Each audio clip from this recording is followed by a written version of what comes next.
है एवरीवन, फिर से एक नए वीडियो में स्वागत है। दोस्तों आज की इस वीडियो में करने वाले हैं एलसीएम एंड एचसीएफ का ये हमारा दूसरा क्लास होगा।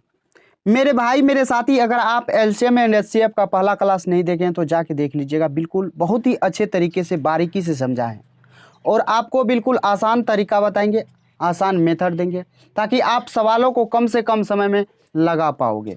तो मेरे दोस्त, मेरे भाई, मेरे साथी, आपको बिल्कुल इस वीडियो में जो मिलने वाला है शॉर्ट मेथड देंगे मेरे भाई मेरे साथी, ताकि आप सवालों को बहुत कम समय में लगा पाएंगे और बहुत ज़्यादा आपको हेल्प मिलेगा। आप वीडियो के लास्ट तक देखिए। अगर आपको समझ में नहीं आता है, पसंद नहीं आता है तो आप कमेंट बॉक्स में, मेरे भाई कमेंट बॉक्स लिख खुला हुआ है ना, आप कमेंट बॉक्स में कुछ भी कमेंट कर सकते हैं। तो कल का वीडियो में आपको समझा दिए थे एलसीएम एंड एचसीएफ और सवालों को बिना पेन उठाए सॉल्व करना तरीका सिखाए थे। इस वीडियो में भी मेरे भाई बहुत ज़्यादा आपको हेल्प मिलेगा। आपको बिल्कुल शॉर्ट मेथड बताएंगे और आपको बिना पेन उठाए सॉल्व करना सिखाएंगे, तरीका बताएंगे और आपको बहुत ज़्यादा हेल्प होगा। तो आइए बढ़ते हैं। और बढ़ने से पहले मेरे भाई आपके लिए एक थोड़ा सा इन्फॉर्मेशन है, आप उस इन्फॉर्मेशन को जान लीजिए, उसके बाद सवाल पे आएंगे। इस वीडियो में भी आपका प्रीवियस ईयर सवाल होगा, बिल्कुल टाइप वाइज और लेवल वाइज होगा, अपडेटेड क्वेश्चन होगा। और आपको इस क्लास नोट पीडीएफ चाहिए इस वीडियो का तो आप हमारे टेलीग्राम चैनल से जाके जुड़ जाइएगा मैथ्स रिव्यू पीडीएफ पे। और आपको अगर वीडियो पसंद आएगा तो सब्सक्राइब कीजिएगा और लाइक कीजिएगा, वीडियो को शेयर जरूर कर दीजिएगा। लेकिन पहले सब्सक्राइब नहीं करना है, आपको पहले वीडियो पूरा देखिए, उसके बाद अगर समझ में आता है, पसंद आता है, आपको लगता है जो ये चैनल हमारे लिए हेल्पफुल होगा तो आप सब्सक्राइब कर लीजिएगा। ठीक, तो आइए बढ़ते हैं सवाल पे। और सवाल पे पहला नंबर सवाल, यानी इस वीडियो का पहला नंबर सवाल और टाइप 3 हो जाएगा हमारा यहाँ से शुरू। कह रहा है 1/6 और 1/4 1/2 का लघुत्तम समापवर्ती क्या होगा, यानी भिन्नों का। ये भी आरआरबी एनटीपीसी में पूछा गया है और भिन्नों का लॉसो हमसे पूछा है। भिन्नों का लॉसो होता है मेरे दोस्त अंशों का लॉसो बटे हरों का मौसो, यानी अंशों का एलसीएम बटे हरों का क्या होगा, एचसीएफ। तो हरों का एचसीएफ क्या हो जाएगा, यहाँ एलसीएम 1 का 1 ही हो जाएगा और एचसीएफ क्या हो जाएगा इस सब का, तो 2 हो जाएगा, यानी 1/2 इसका आंसर हो जाएगा। इस सवाल में पेन उठाने वाला सवाल नहीं था। आइए 21 नंबर सवाल। 21 नंबर भी सवाल यही बात कर रहा है, जो इसका लघुत्तम चाहिए यानी कि एलसीएम चाहिए। एलसीएम चाहिए यानी अंशों का क्या होगा, अंशों का लॉसो बटे हरों का मौसो। अंशों का लॉसो लेंगे तो क्या हो जाएगा, इसका लॉसो लेंगे तो मेरे भाई आपको सीधा सीधा दिख रहा है जो यहाँ 30 होगा। और हरों का मौसो कॉमन कितना मिल रहा है इस सब में, तो 1 मिल रहा है, यानी 30 आंसर आपका बिल्कुल राइट हो जाएगा। तो बताइए इस सब सवाल में पेन उठाने वाला है और जो कि आपका एनटीपीसी में पूछा गया सवाल है। तो जरा सवाल देखिए, 3/8 9/20 और 15/16 का लघुत्तम समापवर्त बताइए। ये भी एनटीपीसी 2021 में पूछा गया है। तो अंशों का लॉसो यानी लॉसो इसका क्या हो जाएगा, लॉसो 3 9 15 का लॉसो लेंगे तो आपको आएगा 45। ये सब आपको करना होगा, ये आपको सीखना होगा। आप बिना पेन उठाए कैसे करेंगे ये तरीका आपको सिखा रहे हैं। आप प्रैक्टिस करेंगे तो आप भी बिना पेन उठाए लगा सकते हैं, लेकिन कैसे लगाना है ये तरीका अभी आपको बता रहे हैं ना। तो 4 इसका क्या हो जाएगा, एचसीएफ हो जाएगा, क्योंकि 4 सब में कॉमन दिख रहा है। 4 सब में कॉमन दिख रहा है यानी यहाँ 4 हो जाएगा, तो यहाँ पे कितना हो जाएगा, 45/4 आपका बिल्कुल राइट आंसर हो जाएगा। तो समझ में आ रहा है, क्लियर हो रहा है। आइए 23 नंबर सवाल। 23 नंबर सवाल जरा देखिएगा। तो 2/3 4/9 8/15 10/21 का लघुत्तम पूछा है। ये भी एनटीपीसी में पूछा गया सवाल है। तो अंशों का लॉसो, जरा इस सब का लॉसो देखिए तो कितना आ जाएगा। इस सब का लॉसो मेरे दोस्त मुझे दिख रहा है 40 होगा। और यहाँ पे जो एचसीएफ होगा, एचसीएफ क्या हो जाएगा, 3 हो जाएगा, यानी 40/3 आपका बिल्कुल राइट आंसर हो जाएगा। तो बताइए इस सब सवाल में पेन उठाने वाला सवाल नहीं है जो कि पूछा गया है। इस सब सवाल अगर आपके एग्जाम में आता है तो आपको टाइम नहीं देना है मेरे भाई। यहाँ एचसीएफ पूछा है, एचसीएफ पूछा है, एचसीएफ पूछा है तो क्या करना है, भिन्नों का एचसीएफ बराबर होता है अंशों का एचसीएफ बटे हरों का एलसीएम, यानी अंशों का एचसीएफ निकालना है। तो इस सब में क्या कॉमन दिख रहा है, 1 दिख रहा है, यानी कोई भी कॉमन नहीं है तो कॉमन 1 दिख रहा है, तो 1 लिखिए। उसके बाद देखिए तो यहाँ पे एलसीएम हो जाएगा। तो एलसीएम इस सब का कितना हो जाएगा, 3 4 6 का कितना हो जाएगा, 12 हो जाएगा। 12 तो आपका 1/12 हो जाएगा। समझ गए ना। आइए 25 नंबर सवाल पे। 6/7 और 16/210 का एचसीएफ पूछा है। एचसीएफ पूछा है, ये भी एनटीपीसी में पूछा गया है। तो इस सवाल को देखिए, एचसीएफ पूछा है यानी कि अंशों का एचसीएफ निकालना है। इसमें कॉमन क्या दिख रहा है, 2 कॉमन दिख रहा है, यानी 2 लिख देना है। 2 कॉमन दिख रहा है तो 2 लिख देना है। उसके बाद इन दोनों का एलसीएम क्या हो जाएगा, इन दोनों का एलसीएम हो जाएगा 210, तो 210 काटिएगा 2 से तो ये एक बार में ये कटेगा तो 105 हो जाएगा, यानी 1/105 कौन सा ऑप्शन है? तो ऑप्शन डी में दिया हुआ है। समझ में आ गया, क्लियर हो गया कि नहीं आया मेरे भाई? ये सुनिए जरा नेक्स्ट सवाल को देखिए। 26 नंबर सवाल करा, इस सब का एचसीएफ निकालना है। एचसीएफ निकालना है, ये भी एनटीपीसी में पूछा गया है। ये सवाल आपके लिए एचडब्ल्यू है और इस सवाल को आप सॉल्व करके आपको आंसर कमेंट बॉक्स में देना है। तो मुझे उम्मीद है आप जरूर इस सवाल को सॉल्व करेंगे और आप आंसर कमेंट बॉक्स में देंगे। तो आइए आते हैं 27 नंबर सवाल का 17.5 और 42 और 14 का एचसीएफ क्या होगा? ये भी एनटीपीसी में पूछा गया सवाल है। अगर आपको ये लगता है जो आपका एलसीएम एंड एचसीएफ खत्म हो चुका है तो आप जरा इस वीडियो को पॉज कीजिए और आप लगाने का प्रयास कीजिए, आप इस सवाल को सॉल्व करने का प्रयास कीजिए मेरे भाई।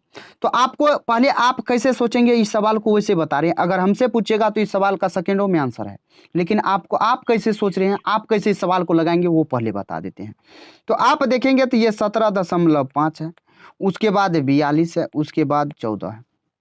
यहाँ देखेंगे तो एचसीएफ हमारा कॉमन ही ना होता है, तो यहाँ 2 गुना 7 हो जाएगा, यहाँ 7 छः के 42 हो जाएगा। यहाँ देखेंगे तो आपका 7 गुना हो जाएगा 2.5, और यहाँ कॉमन देखिए 7 मिल रहा है, यहाँ 7 मिल रहा है, यहाँ 7 मिल रहा है। आप कहेंगे आंसर हो जाएगा 7, लेकिन मेरे भाई इतना करने के बाद आपका आंसर हो जाएगा क्या? गलत हो जाएगा। लेकिन कैसे होगा इसको लगाने का तरीका कैसे हम लगाएंगे, यही ना चीज़ सीखने के लिए आप आए हैं। तो रुकिए, सुनिए, देखिए। आप इसको क्या लिख सकते हैं? 175/10 लिख सकते हैं कि नहीं? उसके बाद आप 42/1 लिख सकते हैं कि नहीं? उसके बाद आप 14/1 लिख सकते हैं कि नहीं? अभी जस्ट आपको बताएं भिन्नों का मसौ बराबर अंशों का मसौ बटे हरों का लसौ। अब इस सब का निकालिएगा तो कितना हो जाएगा? इस सब का जब आप निकालिएगा ऊपर वाला का एचसीएफ, ऊपर वाला का जब एचसीएफ निकालिएगा तो ये 7 होगा। हरों का लसौ कितना हो जाएगा? 10 हो जाएगा, यानी 0.7 आपका यहाँ से आंसर हुआ कि नहीं होगा? बताइए। बिल्कुल सवाल आसान था, क्लियर था, लाजवाब था, आपको समझना था, आप समझ चुके हैं। तो मेरे भाई मेरे साथी समझ में आ गया, क्लियर हो गया, तो इसका आंसर कौन सा हो जाएगा? तो 0.7। तो मुझे उम्मीद है आपको क्लियर हो गया होगा। आइए नेक्स्ट सवाल पे आते हैं। नेक्स्ट सवाल जरा देखिएगा, नेक्स्ट सवाल क्या कह रहा है? कहा 1.08 0.36 और 9 का एचसीएफ बताइए। ये जेई में पूछा गया सवाल है। इस सवाल को कैसे लगाएंगे भाई बा, ये बताइए कैसे लगाएंगे? तो जरा इसका पूर्ण इसको उड़ा देते हैं पॉइंट को, तो ये हो जाएगा 108 बटे हो जाएगा 100, उसके बाद 36 बटे हो जाएगा 100, उसके बाद 9 बटे हो जाएगा 10। आप ऐसा कीजिए, इसके हर को बराबर कर लीजिए, हर को बराबर कीजिएगा, यानी 10 से गुना तो 10 से गुना। अब इस सब का एचसीएफ पूछा है, तो अंशों का एचसीएफ यानी अंशों का मसौ बटे हरों का लसौ। तो इस सब का जब आप एचसीएफ निकालिएगा तो 18 निकल के आएगा। यहाँ जब लसौ लीजिएगा तो ये 100 हो जाएगा, यानी आपका यहाँ से 0.18 हो जाएगा। तो मेरे भाई समझ में आया? अगर आप इसके अलावा कोई दूसरा मेथड लगाने का प्रयास करेंगे, आप इसको सिंप्लीफाई भी करके निकाल सकते हैं, तो आप निकाल सकते हैं। आपके इच्छानुसार बात है, आप कैसा निकालना चाहते हैं, किस तरीके से निकालना चाहते हैं। आपको बिल्कुल शॉर्ट मेथड बता रहे हैं ताकि आपको कम से कम समय लगे। तो मुझे उम्मीद है आपको समझ में आ गया होगा, क्लियर हो गया होगा। आइए 29 नंबर सवाल। 29 नंबर सवाल कह रहा है 1.75 और 5.6 है और 7 के लसौ और मसौ का अनुपात बताइए। लसौ और मसौ ज्ञात कीजिए। ये सवाल मेरे दोस्त आपके लिए एचडब्ल्यू छोड़ते हैं और देखते हैं अभी तक जो बताए हैं कितने भाई ऐसे हैं जो अभी तक सीख चुके हैं। तो आपको सॉल्व करके आपको आंसर कमेंट बॉक्स में दे देना है। समझ गए मेरे दोस्त? आप लोग वीडियो तो देखते हो लेकिन वीडियो में कमेंट नहीं करते हो जो आपको वीडियो कैसा लग रहा है। तो आपको वीडियो में कमेंट करना है जो वीडियो आपको कैसा लग रहा है, ठीक है? तो आइए 30 नंबर यानी कि आपका टाइप 4 यहाँ से शुरू होता है। तो टाइप 4 यानी 30 नंबर सवाल क्या करा? दो संख्याओं का लघुत्तम समापवर्तक समापवर्त 78 है, उनका महत्तम समापवर्त एचसीएफ 13 है। तो उनमें से एक संख्या 26 है, तो दूसरी संख्या क्या होगा? ये भी आरआरबी एनटीपीसी 2021 में पूछा गया सवाल है। इस सवाल को कैसे लगाएंगे? इस सवाल को लगाने से पहले आप एक बात को जान लीजिए, जो आपका एक फॉर्मूला होता है, पहली संख्या गुना दूसरी संख्या बराबर होता है एलसीएम इंटू एचसीएफ। ये बात आप सभी को पता होगा, अगर नहीं पता है तो आप इस बात को याद रखिएगा, ध्यान में रखिएगा। जो मेरे दोस्त आपका पहली संख्या गुना दूसरी संख्या बराबर होता है एलसीएम इंटू एचसीएफ। तो सवाल में क्या कहा, दो संख्याओं का लघुत्तम समापवर्त 78 है। इस सब सवाल में पेन नहीं उठाना है। यहां देखिए तो आपका यहां से कटेगा क्या क्या, तो आपका ये दोनों गुना में हो जाएगा। तो यहां जब दोनों गुना में हो जाएगा तो ये कटेगा 13 दूना 26, दूसरी इसको काटेंगे तो ये कटेगा कितना 39 दूना, तो आपका 39 हो जाएगा। बिल्कुल राइट आंसर। आपको पेन नहीं उठाना इस सब सवाल में, समझ गए, क्लियर हो गया। तो यहाँ पे आपको एक तरीका से पहले बता रहे, पहला सवाल है तो लघुत्तम दिया हुआ है तो यहाँ लिखेंगे लघुत्तम की जगह 78। उसके बाद महत्तम दिया हुआ है, महत्तम लिखेंगे 13, तो 13 बराबर लिखेंगे। यहाँ उनमें से एक संख्या है 26, दूसरी संख्या पता करना है।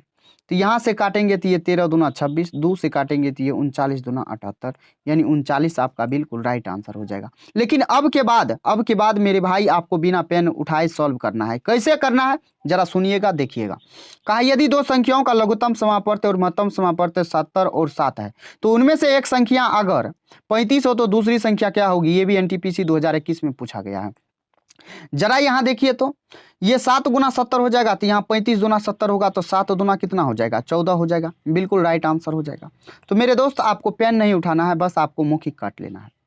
तो यहाँ देखिएगा कहा 36 और n के मौसौ, n एक संख्या है, के मौसौ और लौसौ का क्रमशः 9 और 80 है, तो n का मान क्या होगा। ये भी एनटीपीसी में पूछा गया सवाल है।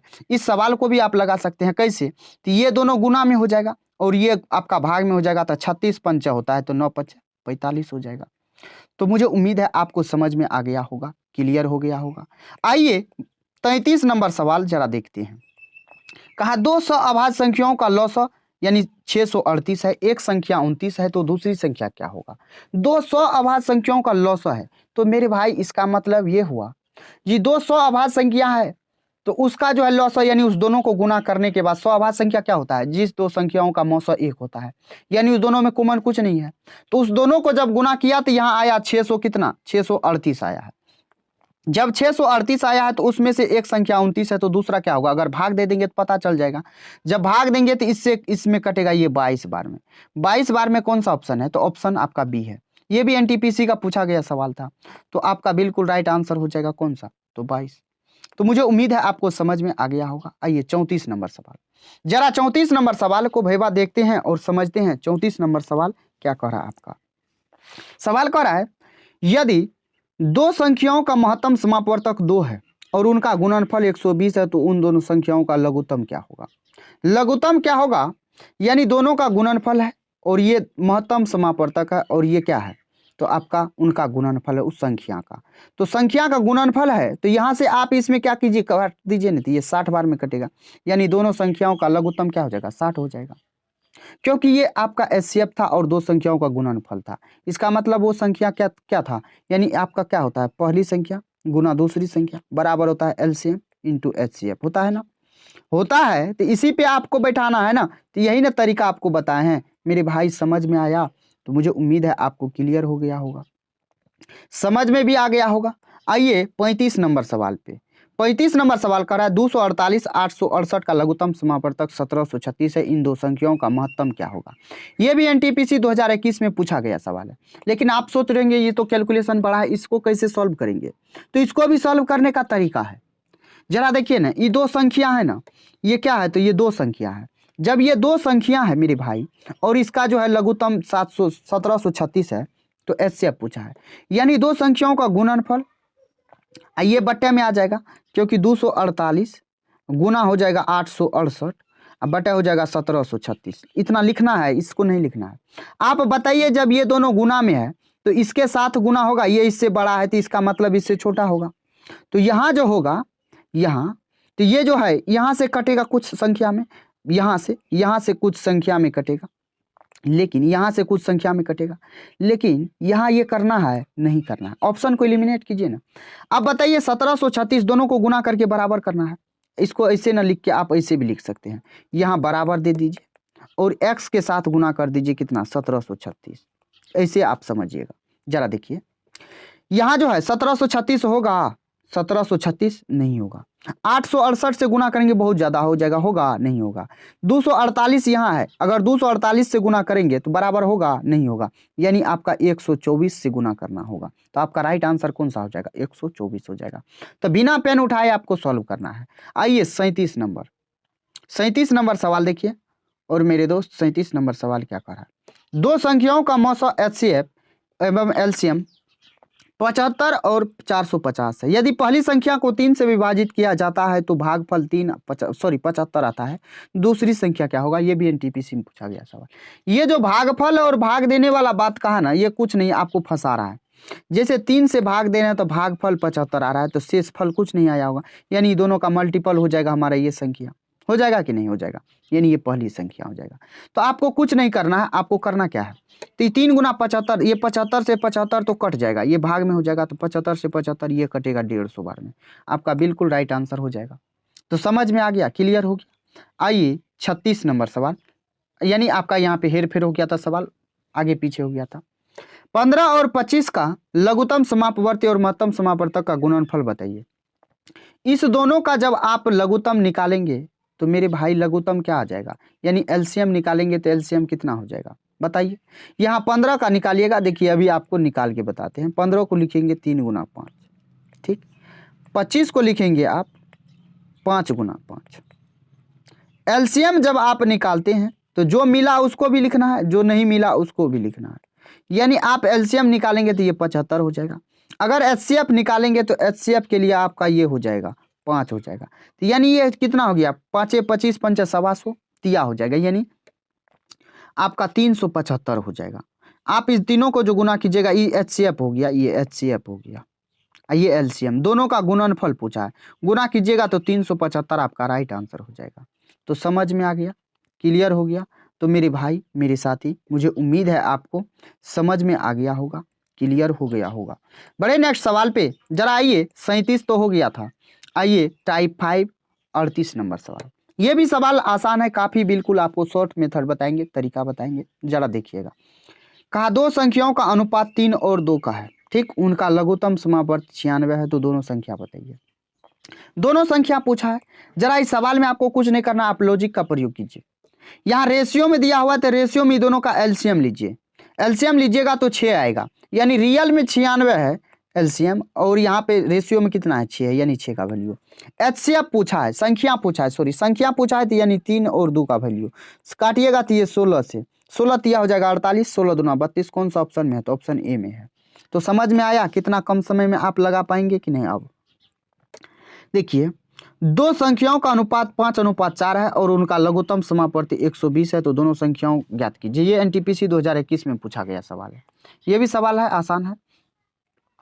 ये दो संख्या है, इसका जो है एलसीएम है, यानी इसका एलसीएम निकालिएगा तो कितना हो जाएगा? 20, यानी ये जो है 120, ये 20 का वैल्यू हो जाएगा। संख्या पूछा है, यानी 5 और 4 का वैल्यू पूछा है। 20 6 के 20 6 5 30 और 6 4 24। कौन सा ऑप्शन है? तो ऑप्शन सी है आपका बिल्कुल राइट आंसर। तो समझ में आ गया, क्लियर हो गया। तो आइए 40 नंबर सवाल, 40 नंबर सवाल को जरा देखते हैं। सवाल कर रहा है 3 संख्याओं का अनुपात 1:2:3 है, यदि और उन संख्याओं का जो है महत्तम 12 है, तो वे संख्याएं क्रमशः क्या होगी? महत्तम 12 है। सबसे पहले आप ये देखिए, जो इस सभी का एलसीएम एचसीएफ कितना होगा? 1 होगा, यानी 1 का वैल्यू कितना है? 12। 1 का वैल्यू 12, तो 1 का वैल्यू यहाँ 12, 2 का वैल्यू 24, 3 का वैल्यू कितना? 36। तो आपका बिल्कुल राइट आंसर हो जाएगा कौन सा? तो मेरे भाई 12 24 36 कौन सा ऑप्शन है? तो ऑप्शन डी। आइए 41 नंबर सवाल, जरा 41 नंबर सवाल को देखते हैं। कहा यदि दो संख्याओं का अनुपात जो है 3:4 है, उनका मौसा 4 है, तो उनका लौसा क्या होगा? इस दोनों का एचसीएफ देखिए, एचसीएफ देखिएगा तो 1 है, जो 1 का वैल्यू कितना है? 4 है। तो करा एलसीएम, एलसीएम 12 होगा। 1 का वैल्यू 4 और एलसीएम है 12, एलसीएम कितना है? 12। 1 का वैल्यू 4, तो 12 का वैल्यू कितना? 12 चौका 48। बिल्कुल, इतना आसान सवाल सब है ना मेरे भाई, जो आप देखते ही सवाल को उड़ाइएगा, समझ गए। 42 नंबर सवाल को जरा देखते हैं। 42 नंबर सवाल कहता है दो संख्याओं का अनुपात 4:5 है, उनका महत्तम जो है 3 है, उनका लघुत्तम ज्ञात कीजिए। ये भी एनटीपीसी में पूछा गया है क्या? तो दोनों का एलसीएम सॉरी एचसीएफ निकालिए तो 1 होगा। 1 का वैल्यू 3, तो एलसीएम 20 होगा, तो 20 तिया 60 हो जाएगा। बिल्कुल कितना वक्त लगेगा। तो समझ में आ गया। आइए आज का लास्ट सवाल है, लास्ट सवाल है तो मेरे भाई लास्ट सवाल है, तो जरा देख लीजिए नहीं सवाल को। सवाल क्या कह रहा है, दो संख्याओं का योग है कितना 434 और उनका महत्तम समापवर्तक जो है 31 है। उन दो संख्याओं के कितने युग उपरोक्त संतुष्ट करेगा, यानी कितना जो है संतुष्ट करेगा, कितना जोड़ा ऐसा होगा जो इस समीकरण को, यानी ये जो दिया हुआ है सवाल, इसको संतुष्ट करेगा। समझ गए। तो आपसे ये बात पूछ रहा है तो आपको समझना है ना, तो जरा देखिए सवाल को कैसे आपको लगाना है। आप कुछ नहीं कीजिए, इसमें भाग दीजिए। इससे जब इसको काटिएगा 31 से, ये कटेगा 14 बार में, ये 14 जो आएगा तो ये आएगा a + b, यानी कि दो संख्याओं का योग। आप 14 का कितना युग्म बना सकते हैं, यानी आपको ऐसा युग्म बनाना है जिसमें कोई कॉमन ना मिले। तो आप ओड ओड ले लीजिए, तो आपका कोई कॉमन न मिलेगा, जैसे 1 और 13। उसके बाद तो आपका पहला हो जाएगा 1 13, दूसरा हो जाएगा आप ओड ले लीजिए, 3 से लगाइएगा 3 11। उसके बाद आप देखिएगा तो 3 के बाद 4 नहीं होगा, 5, 5 से लगाइएगा तो 5 9 हो जाएगा। उसके बाद आप लगाते हैं 6 7 7 नहीं होगा, यानी कितना युग्म बन रहा है, 3 युग्म बन रहा है, यानी आपका कौन सा आंसर हो जाएगा, तो ऑप्शन ए हो जाएगा। तो मेरे दोस्त, मेरे भाई, मेरे साथी, मुझे उम्मीद है आपको वीडियो पसंद आया होगा, बिल्कुल समझ में आया होगा। और इसमें जो है करीब आपको 23 सवाल था, जो कि 23 सवाल आप देखिए 21 मिनट भी नहीं लगा, यानी 1 मिनट से कम समय में ही आपको सॉल्व करके बताए हैं। बिल्कुल आपको समझ में आ गया होगा, क्लियर हो गया होगा, पसंद आया होगा। अगर मेरे दोस्त वीडियो पसंद आया है तो वीडियो को लाइक कीजिए, चैनल को सब्सक्राइब कर लीजिए और अपने दोस्तों के बीच वीडियो को शेयर जरूर कर दीजिएगा। चलिए दोस्त, फिर मिलते हैं नेक्स्ट वीडियो में, तब तक के लिए जय हिंद, बाय बाय, टेक केयर। दोस्त ख्याल रखिएगा अपना और अपने परिवारों का।